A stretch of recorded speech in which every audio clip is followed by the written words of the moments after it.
अस्सलाम वालेकुम, welcome to farm and form. आज हम सीखेंगे बहुत ही इंपॉर्टेंट टॉपिक और उसका नाम है type B cleaning in pharmaceutical industries.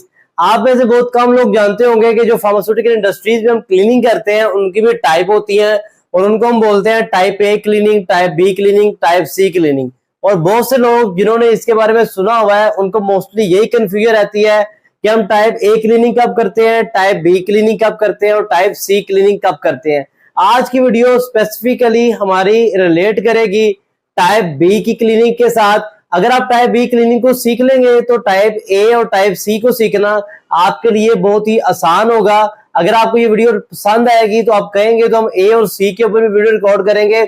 आज की वीडियो पे हम फोकस करेंगे type B cleaning pharmaceutical industry में क्या होती है। चैनल पे नए हैं तो सब्सक्राइब लाजमी कर लें और मेरी वेबसाइट farmandfarm.com लाजमी विजिट करें। टाइप बी क्लीनिंग को हम बोलते हैं मेजर क्लीनिंग। अब बहुत सी फार्मा इंडस्ट्री की एसओपी के अकॉर्डिंग बाद फार्मा अपने एसओपी में मेजर क्लीनिंग को टाइप ए क्लीनिंग कहती है, बाद मेजर क्लीनिंग को टाइप बी क्लीनिंग करती है। हम यहाँ पे उस केस को डिस्कस कर रहे हैं जहां पे हम टाइप बी क्लीनिंग को मेजर क्लीनिंग कहते हैं। अब मेजर क्लीनिंग क्या होगा, जैसा कि नाम से ही जाहिर है मेजर क्लीनिंग ये जो है एक लॉन्ग एक्टिविटी होती है। इसमें हम अपने एरिया को और सारे इक्विपमेंट्स को वॉश करते हैं वाटर के साथ और फूड ग्रेड डिटर्जेंट के साथ। फिर हम अपने सारी चीजों को डिसइंफेक्ट करते हैं 70% आईपीए के साथ। तो मेन इन शॉर्ट जो टाइप बी क्लीनिंग होती है उसको हम मेजर क्लीनिंग या मेजर वॉशिंग बोलते हैं। और यहाँ पे हम यूज करते हैं वाटर और फूड ग्रेड डिटर्जेंट और डिसइंफेक्शन के लिए यूज करते हैं 70% आइसोप्रोपाइल अल्कोहल। अब मेन क्वेश्चन ये आता है कि किस किस सिचुएशन में या कब कब हम परफॉर्म करेंगे मेजर क्लीनिंग या टाइप बी क्लीनिंग। तो यहाँ पे कुछ इंपॉर्टेंट पॉइंट्स हैं या स्टेप्स हैं जो दिए गए हैं जिनको समझ के आपको ये पता चल जाएगा कि आपने कब टाइप बी क्लीनिंग को परफॉर्म करना है। तो सबसे जो पहली कंडीशन होती है जहां पे आपने टाइप बी क्लीनिंग को परफॉर्म करना है या मेजर क्लीनिंग परफॉर्म करना है वो होता है प्रोडक्ट चेंज ओवर। मीन अगर आपने प्रोडक्ट ए बनाई है जिसमें आपका एक्टिव फार्मास्यूटिकल इंग्रेडिएंट जा रहा था सपोज सिप्रोफ्लोक्सासिन, अब आपने प्रोडक्ट बी बनानी है जिसमें मेटफॉर्मिन जाएगा, तो यहाँ पे प्रोडक्ट चेंज ओवर आ गया तो आपको मेजर क्लीनिंग करना ही पड़ेगी।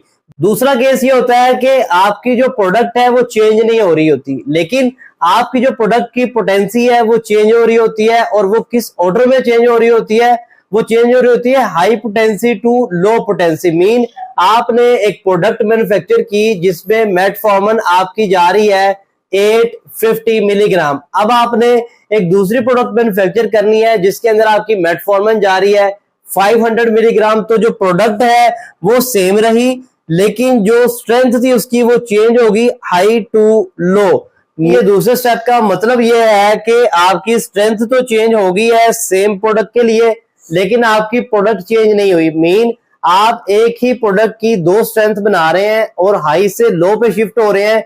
मीन अगर आप ये भी समझ सकते हैं कि आप कोई 100 मिलीग्राम की स्ट्रेंथ की प्रोडक्ट बना रहे हैं, अब उसी प्रोडक्ट की दूसरी स्ट्रेंथ थी 50 मिलीग्राम, तो आपने 100 से सपोज सिटाग्लिप्टन 100 मिलीग्राम की स्ट्रेंथ की प्रोडक्ट ए आपने बनाई, अब उसी ए प्रोडक्ट की जो दूसरी स्ट्रेंथ थी सिटाग्लिप्टन 50 मिलीग्राम, अब उसने आपको अब अगर आपने वो बनानी है तो यहाँ पे आप करेंगे मेजर क्लीनिंग या टाइप बी क्लीनिंग।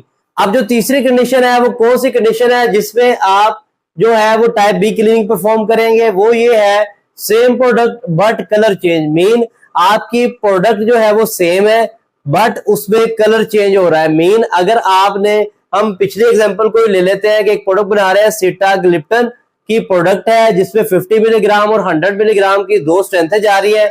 हमने ये पढ़ा कि जब 100 से 50 पे आएंगे तो हम मेजर क्लीनिंग करेंगे लेकिन आम रूटीन में जब 50 से 100 पे जाते हैं तो हम जो है मेजर क्लीनिंग नहीं करते, हम टाइप बी क्लीनिंग नहीं करते, टाइप ए क्लीनिंग करते हैं। लेकिन अगर हमारी प्रोडक्ट मीन 50 मिलीग्राम स्ट्रेंथ में हम कलर यूज कर रहे हैं आयरन ऑक्साइड रेड और जो हमारी 100 मिलीग्राम की स्ट्रेंथ है उसमें हम कलर यूज कर रहे हैं सनसेट येलो, तो यहाँ पे लो पोटेंसी से हाई पे जा रहे हैं, प्रोडक्ट सेम है लेकिन क्योंकि कलर चेंज हो गया है तो आपको जो है टाइप बी क्लीनिंग परफॉर्म करना पड़ेगी। फिर हमारे पास है same product but change in flavour. इसी तरह जैसे ऊपर हमने देखा अगर 50 मिलीग्राम की स्ट्रेंथ में हम बनाना फ्लेवर यूज कर रहे हैं, 100 मिलीग्राम की स्ट्रेंथ में हमने स्ट्रॉबेरी फ्लेवर को यूज करना है, तो यहाँ पे भी हमें जो है वो मेजर क्लीनिंग परफॉर्म करना पड़ेगी। नेक्स्ट कंडीशन है मेजर प्रिवेंटिव मेंटेनेंस, जिसमें हमारे वो प्रोडक्ट, जिसमें हमारी मशीन का वो पार्ट एक्सपोज हुआ है या मेंटेनेंस पे गया है जो कि डायरेक्ट कॉन्टेक्ट में आता है प्रोडक्ट के साथ। मेन हाई शेयर मिक्सर में अगर आपने इंपेलर ब्लेड्स की कोई मेंटेनेंस का काम किया है तो वहां पे आपको मेजर जो क्लीनिंग है वो परफॉर्म करना पड़ेगी। फिर आता है area equipment use after expiration of hold time. Mean अगर आपकी होल्ड टाइम स्टडी ये कहती है कि आप अपना एरिया या इक्विपमेंट जो है वो 72 आवर्स तक जो है वो क्लीन फॉर्म में उसको होल्ड रख सकते हैं और उसको दोबारा से यूज कर सकते हैं, और अगर आपके 72 आवर्स पास आउट हो गए हैं और आपने अपने एरिया को यूज करना है 80 आवर्स के बाद या 90 आवर्स के बाद, तो आपको टाइप बी क्लीनिंग या मेजर क्लीनिंग जो है वो परफॉर्म करना पड़ेगी। उम्मीद है आपको समझ आ गई होगी कि टाइप बी क्लीनिंग क्या होती है या मेजर क्लीनिंग क्या होती है और किन सिचुएशन में हम मेजर क्लीनिंग को परफॉर्म करते हैं। ब्रीफ ओवरव्यू के लिए प्रोडक्ट चेंज ओवर में हम करते हैं, प्रोडक्ट सेम रहे लेकिन स्ट्रेंथ चेंज हो जाए हाई टू लो। नेक्स्ट होता है प्रोडक्ट सेम हो लेकिन कलर चेंज हो। उससे नेक्स्ट होता है प्रोडक्ट सेम हो लेकिन फ्लेवर चेंज हो, मेजर प्रिवेंटिव मेंटेनेंस या ब्रेकडाउन के बाद, और हमारा जो होल्ड टाइम होता है इक्विपमेंट या एरिया का उसकी एक्सपायरेशन के बाद। फार्मा इंडस्ट्री में जॉब लेना चाहते हैं तो द pharmacistjobs.com लाजमी विजिट करें, मेरे व्हाट्सएप चैनल को लाजमी सब्सक्राइब करें और ये चेक कर लें आपने हमारे चैनल को सब्सक्राइब किया है कि नहीं, ताकि आने वाली सारी वीडियो आपके यूट्यूब के होम पेज पे डिस्प्ले में आपको मिल सके। अगली वीडियो तक के लिए इजाजत दें, अल्लाह हाफिज।